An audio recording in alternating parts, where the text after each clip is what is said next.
शिव जी से कुछ कहना हो तो कहाँ जाकर कहें, कहाँ जाकर, कहाँ प्रार्थना करें, कहाँ विनय करें।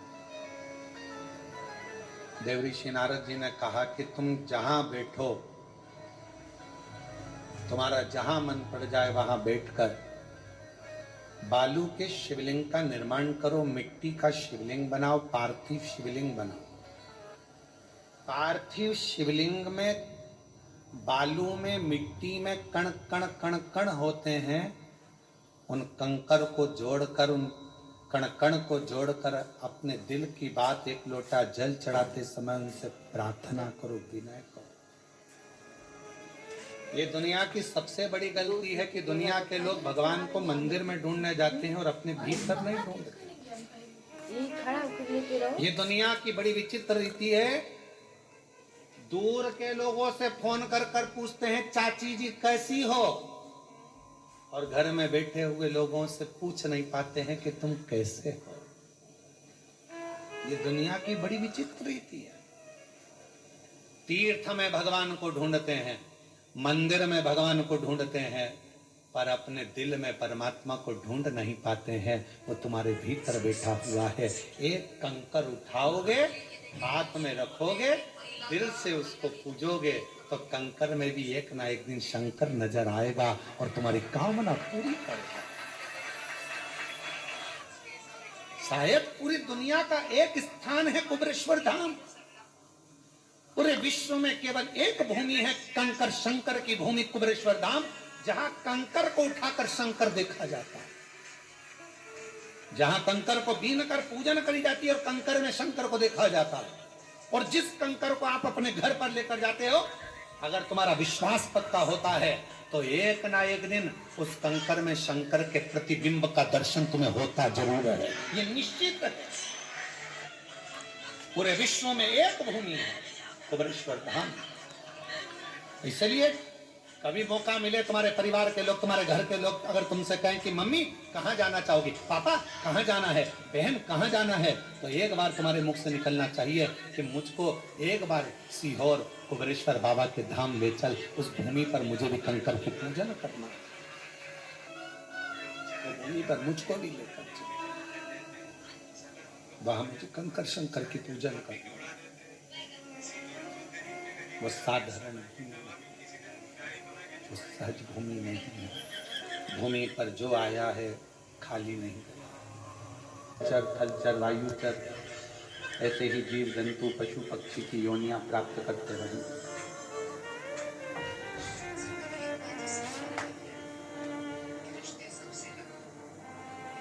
तैतीस कोटि देवताओं में केवल एक देव है, देवाधिदेव महादेव,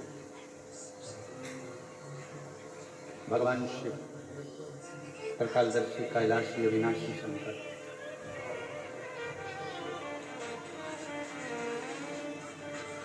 जो दुख में भी सुखी रहने की प्रेरणा देता है। तकलीफ जिंदगी में कितनी भी रहे, उसमें खुश रहने की प्रेरणा यदि कोई देते हैं तो वह देवाधिदेव महादेव देते हैं।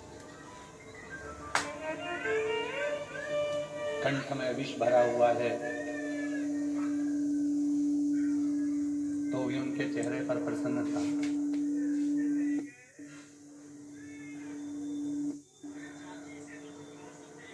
गले में सांप पड़ा हुआ है तो भी चेहरे पर प्रसन्नता।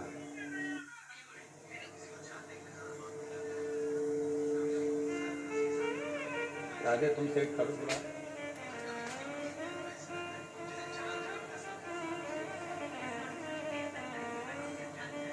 कंठ में विष है, गले में सर्प है तो भी प्रसन्नता चेहरे पर बनी हुई है। और यही प्रसन्नता आपकी जिंदगी में होना चाहिए। यही प्रसन्नता, उसका कारण क्या? ये प्रसन्नता आपके जीवन को श्रेष्ठ बनाएगी।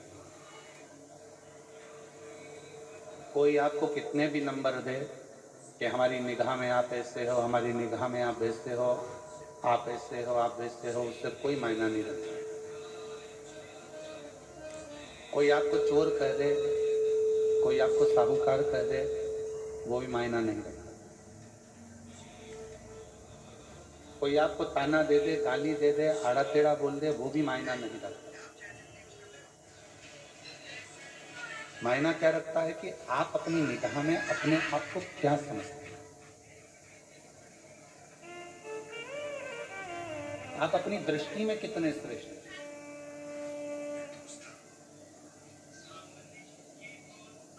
अच्छाई अपनी कंपनी का माल है, सत्यता अपनी फैक्ट्री का माल है। यदि आपके दृष्टि में आप सत्य हो, आपकी दृष्टि में यदि आप अच्छे हो, तो दुनिया में कोई भी मिलेगा ना, वो आपको सत्य ही नजर आएगा और अच्छा ही नजर आएगा, उसमें आपको कोई बुरा दिखेगा ही। फिर उस समय कोई आपको बुरा नजर नहीं आएगा, आपको उसमें सब अच्छे ही दिखेंगे, उसमें कोई बुराई आप देखते नहीं पाओगे। बुरा जो देखन में चला और बुरा न मिला, फिर संसार में बुरा कौन है भाई? बुरा देखने अपन चले और बुरा कोई नहीं मिला तो संसार में बुरा कौन है? सियोर वाला महाराज। बुरा है कौन? हम बुरा देखेंगे तो हमको बुरा नजर आएगा, हम अच्छा देखेंगे तो हमको अच्छा नजर आएगा। हमने एक बार कच्चे की कथा में, जितेंद्र जी जयसवाल जी बैठे हैं, हमने कच्चे की कथा में एक बात कही थी, आप लोगों को आपके स्मरण में होगा। जितेंद्र जी, हमने वहां कहा था कि मोबाइल पर किसी की बुराई करना प्रारंभ कर दो तो ढेर सारे कमेंट्स आना प्रारंभ हो जाते हैं और ढेर सारे लोग कमेंट्स बुराइयों के करना चालू कर देते हैं। फिर हमने कच्चे की कथा में कहा था कि किसी की अच्छाई करना प्रारंभ कर दो, बड़ाई करना प्रारंभ कर दो, तो मैसेज बहुत कम आएंगे, कमेंट्स बहुत कम आएंगे। ये दुनिया की रीति है बेटी, ये दुनिया की रीत है। अच्छा संसार का व्यक्ति पचा नहीं पाता, इसलिए उसका एक काम रहता है कि कोई एक निंदा कर दे, उस निंदा पर हमें कमेंट्स करना है, उस निंदा को और आगे बढ़ाना है, उस निंदा को लेकर हमें चार चांद लगाना है, निंदा कर कर कर निंदा कर।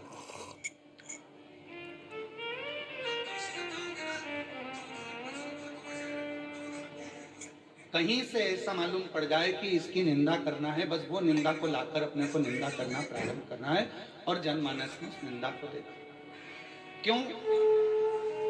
उसका कई लोग कहते हैं गुरुजी ये निंदा करने वालों को भगवान नहीं सुधारता, तो कहा परमात्मा ने इनको जानकर कर पैदा करा है, क्योंकि अगला जन्म इनका जो होगा, निंदा करने वाले का जो अगला जन्म, हमारे शास्त्र कहते हैं कि चुगली करने वाला, निंदा करने वाले का अगला जन्म कब्र बिज्जू का होता है। कब्र बिज्जू जानते हो? जो कब्र को खोद कर उसमें से मुर्दे को निकालता है।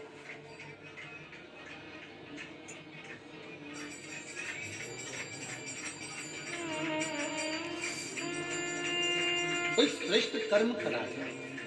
कभी अपनी जिंदगी में किसी की अच्छी बड़ाई करना प्रारंभ करो, कभी अपनी जिंदगी में आपकी दृष्टि में यदि अच्छाई होगी, आपको सब अच्छे नजर आएंगे, और आपकी दृष्टि में अगर बुराई भरी होगी तो पूरी जिंदगी आप बुराइयां ही ढूंढते रह जाओगे।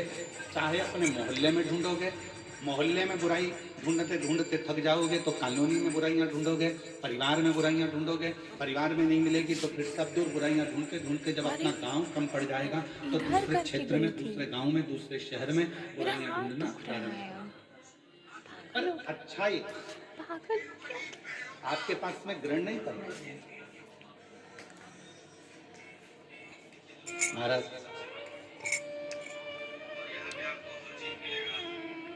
इतना सुंदर प्रश्न है। एक बार माता पार्वती जी ने शिव जी से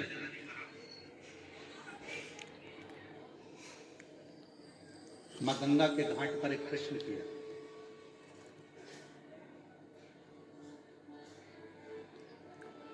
थोड़ा सावधानी से सुनिएगा इस प्रश्न को। पार्वती जी भगवान शिव से एक प्रश्न कर रही हैं गंगा जी के घाट पर। बाबा मेरे मन में थोड़ा सा संशय है, संशय को मिटाएं। क्या संशय है आपके हृदय में? संशय कौन सा? क्या संशय अड़ गया आपके हृदय में जो आपको बेचैनी हो रही है, चैन नहीं मिल रहा, शांति नहीं मिल रही? क्या संशय? तो कहा बाबा मेरे मन में एक संशय है, अगर किसी भक्त को आपसे मिलना हो तो किस जगह पर जाकर वो मिल सकता है? कौन सी जगह ऐसी है जहां भक्त भगवान से मिल जाए, जहां भक्त भगवान से मिले, वो स्थान बताए।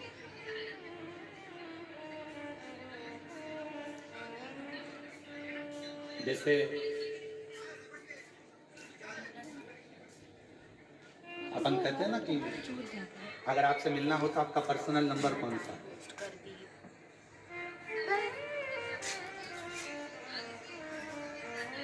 हमें अगर फोन करना है तो आपका पर्सनल नंबर कौन सा हो सकता है? तिवारी जी, विजय प्रसाद तिवारी जी, आपका पर्सनल नंबर कौन सा है? नंबर ही नहीं है तो जो साथ रहते हैं उनका तो होगा। शंभू बड़े सरल है, बड़े सारे। तो कहते हैं किसी से अगर मिलना हो तो उसका पर्सनल नंबर पूछा जाता है कि आपका पर्सनल नंबर कौन सा है। अगर हमें बात करना हो, बहुत जरूरी बात हो, तो आपका नंबर मिल सकता है, प्राप्त हो सकता है। ये बॉटल बांटने वाले भैयाओं से मेरा एक निवेदन है कि पीछे जो लोग धूप में बैठे हैं, मेरी जीजियों, आप लोग तो पानी की बोतल साथ लाए हो ना, बोलो तो जम के। तो जो पीछे धूप में बैठे हैं उनसे निवेदन है कि यहाँ बाटल ना देकर जो वनवासी आदिवासी क्षेत्र के मेरे बहन भाई धूप में बैठे हुए हैं, आप उनको बाटल दीजिए पानी की और उनको प्रदान कीजिए।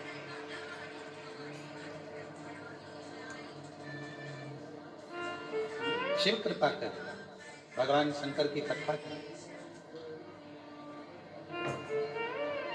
तो पार्वती जी ने शिव जी से पूछा कि कोई भक्त आपसे मिलना चाहता है और उसको मिलना है तो आप हमेशा किस जगह मिल सकते हैं, किस स्थान पर मिल सकते हैं?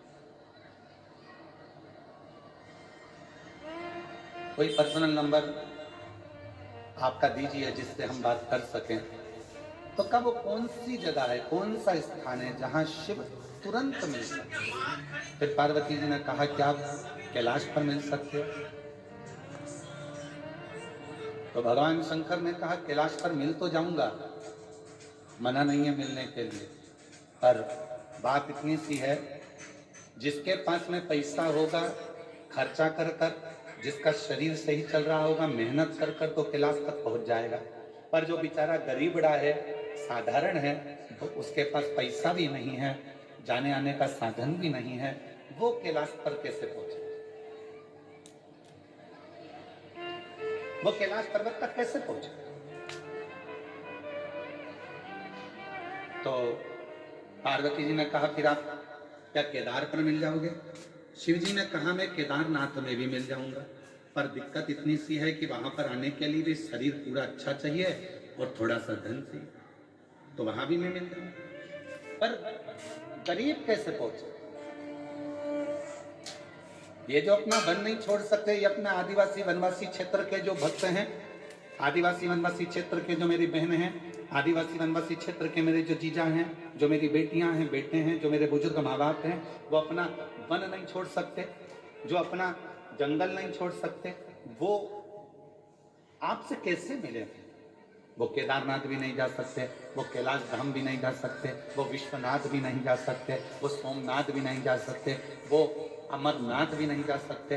तो इनके लिए कोई सरल साधन बता दो कि प्रभु मैं आपसे पूछना चाहती हूँ, कोई ऐसा नंबर बता दो जिससे तुरंत इनसे मिलना हो जाए, आपसे मिलना हो जाए।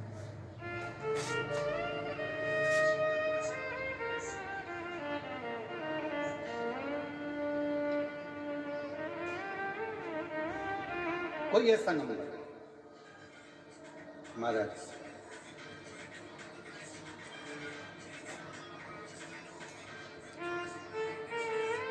शिव जी मौन होकर बैठ गए, भगवान देव मौन, कुछ बोले। फिर पार्वती जी ने कहा बताओ ना, कैलाश पर साधारण व्यक्ति नहीं पहुंच सकता, केदार पर नहीं पहुंच सकता, काशी नहीं पहुंच सकता, कोई ऐसी जगह बता दो जहां पर आप तुरंत मिल जाएं। तब भगवान शिव जी ने कहा, पार्वती अगर मुझे तुरंत पाना है, एक क्षण में मुझे चाहिए, तो अपने दिल में मुझे झांक कर देखना प्रारंभ कर दो। मैं तुम्हारे हृदय में विराजमान, मैं अपने हृदय के दिल में।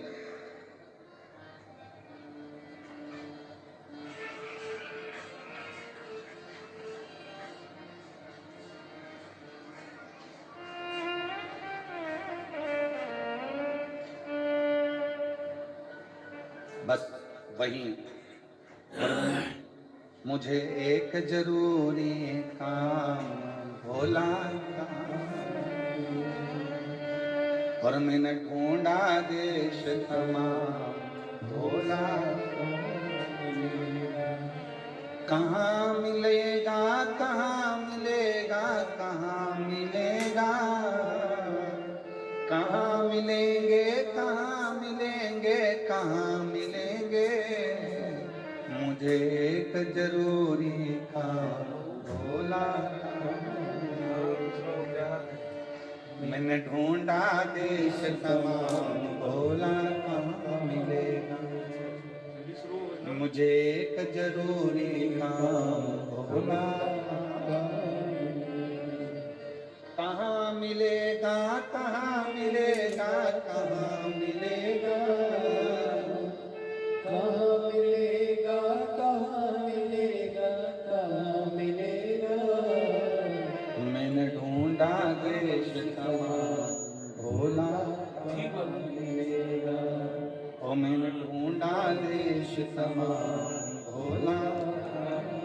शिव कह रहे हैं, कोई मुझे तीर्थ में ढूंढेगा, कोई मुझे स्थानों पर ढूंढेगा।